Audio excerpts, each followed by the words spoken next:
Like Charlie always says, all I want to know is where I'm going to die, so I'll never go there. If you study the people who die financially with high IQs and say, why do they die? You'll see certain overwhelming characteristics, and you just got to make sure that either you don't possess them, or if you do possess them, that you can get rid of them or control them. Not everybody can learn everything. Some people are way the hell better.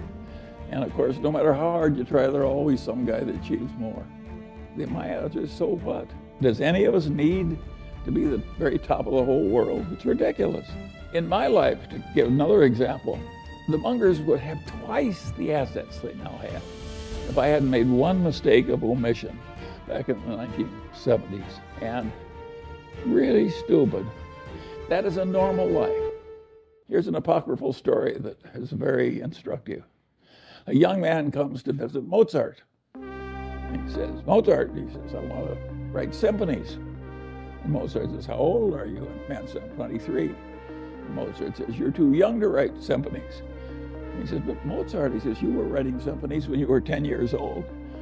Mozart says, yes, but I wasn't asking other people how to do it. Now there's another Mozart story. Here's the greatest musical talent maybe that ever lived. And what was his life like? Well, he was bitterly unhappy and he died young. That's the life of Mozart. What the hell did Mozart do to screw it up? Make himself, well, he did two things that are guaranteed to create a lot of misery. He overspent his income scrupulously. That's number one. That is really stupid. And the other thing was he was full of jealousies and resentments. If you'll overspend your income and be full of jealousy and resentments, you can have a lousy, unhappy life and die young. All you've got to do is learn from Mozart. But if you actually figure out how many decisions were made in the history of the Daily Journal Corporation or the history of Berkshire Hathaway, it wasn't very many per year that were meaningful.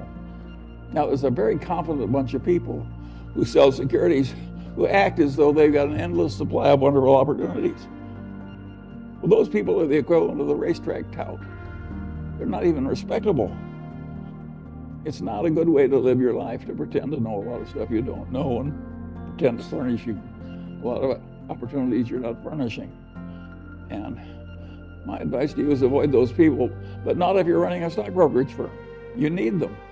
This business of controlling the costs and living simply, and that was the secret. Warren and I had tiny little bits of money. We always underspent our incomes and we invested, and if you live long enough, you end up rich. It's not very complicated. Now, there is a part of life which is, how do you scramble out of your mistakes without them costing too much? We've done some of that too. If you look at Berkshire Hathaway, think of its founding businesses: a doomed department store, a doomed New England textile company, and a doomed trading stamp company. Out of that came Berkshire Hathaway. Now, we handled those losing hands pretty well and we bought into them very cheaply. But of course, the success came from changing our ways and getting into the better businesses. And it isn't that we were so good at doing things that were difficult. We were good at avoiding things that were difficult and finding things that are easy. By the way, when we bought the Daily Journal, that was easy.